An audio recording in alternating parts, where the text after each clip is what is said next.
जो कौम अपना इतिहास नहीं जानती वो कौम कभी अपना इतिहास नहीं बना सकती। हमारे देश में हमारे मूल निवासी महापुरुष पैदा हुए हैं और जिन्होंने समय समय पर क्रांति की है, व्यवस्था परिवर्तन का बीड़ा उठाया है और उसको अंजाम तक पहुंचाया है।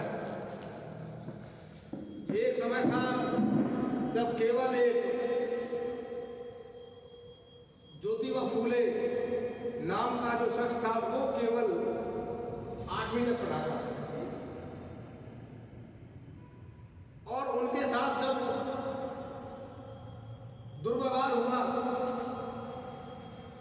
तो उन्होंने ये बीड़ा उठाया कि मेरे जैसे पढ़े लिखे व्यक्ति के साथ जो ये दुर्व्यवहार हो रहा है और जो ये अनपढ़ लोग हैं, जो दरिद्र लोग हैं, जो शूद्र हैं, अतिशूद्र हैं, इनके साथ कैसा होता होगा।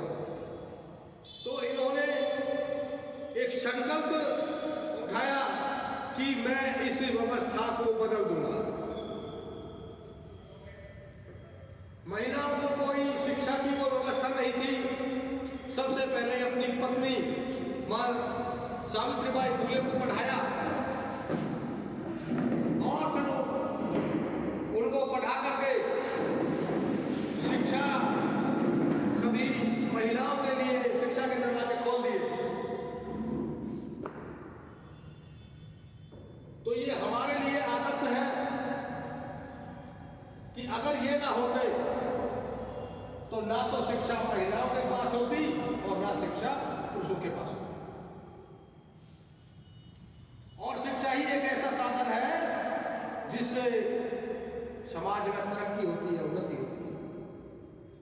आज हमारे बहुत से साथी ऐसे हैं जो ये घमंड करते हैं अपने ऊपर कि मैं ज्यादा इंटेलिजेंट हूं, मैं बहुत ज्यादा पढ़ा लिखा हूं, मेरी अच्छी नौकरी है, मेरा समाज में अच्छा राजनीतिक रुतबा है। अगर ये शख्स ना होते कुछ भी नहीं होता।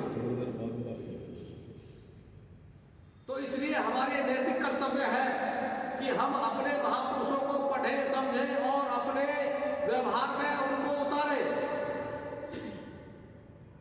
एक तरफ ब्राह्मणी व्यवस्था है जिसमें सभी लोग ऊंची नीची जातियों में है, छुआछूत की जातियों में बटे हुए हैं, और एक तरफ हमारे महापुरुषों ने जो व्यवस्था बनाई, समता की व्यवस्था बनाई कि सभी लोग समान होने चाहिए।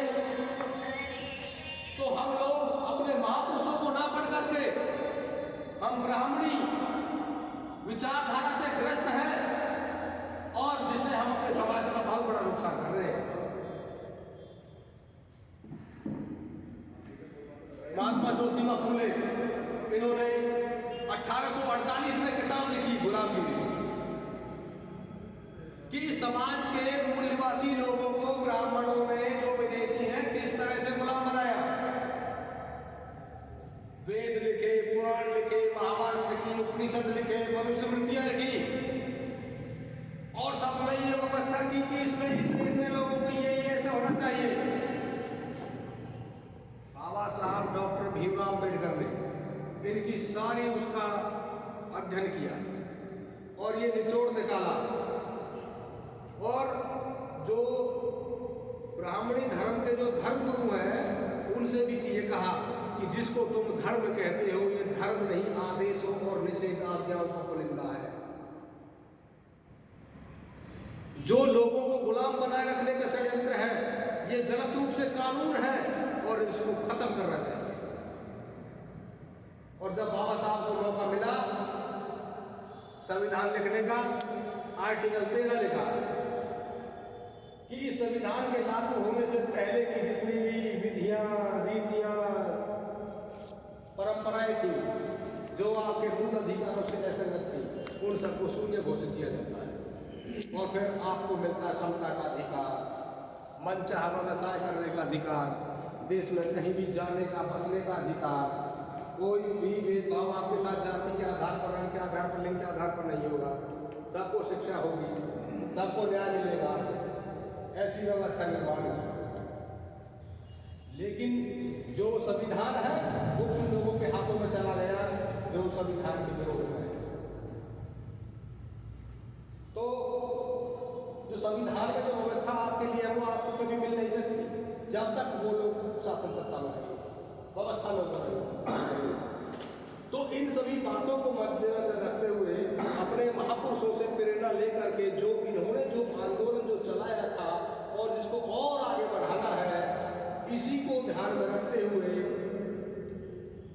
ओबीसी महापंचायत का एक आयोजन रोहतक के कहर में किया जा रहा है और इसका नाम है ओबीसी महापंचायत शूद्राज क्रांति, और जो 11 अप्रैल को यह कार्यक्रम रखा गया है।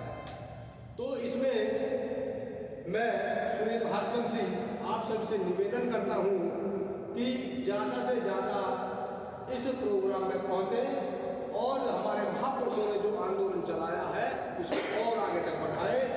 जब तक बढ़ाएंगे जब तक हमारे महापुरुषों का जो सपना है वो पूरा नहीं होगा। तो मैं आपको ये निमंत्रण देता हूँ, इसमें हमारे जो मुद्दे लिखे हुए हैं जो खासकर ओबीसी के लिए हैं, मैं आपको बता दूं। डेट बताना है, डेट 11 अप्रैल 11 अप्रैल ओबीसी की जाति आधारित जनगणना होनी चाहिए। 52% उनको नौकरियां मिलनी चाहिए, धन संपत्ति में उनका अधिकार होना चाहिए, मंडल कमीशन लागू होना चाहिए, उनको आरक्षण मिलना चाहिए।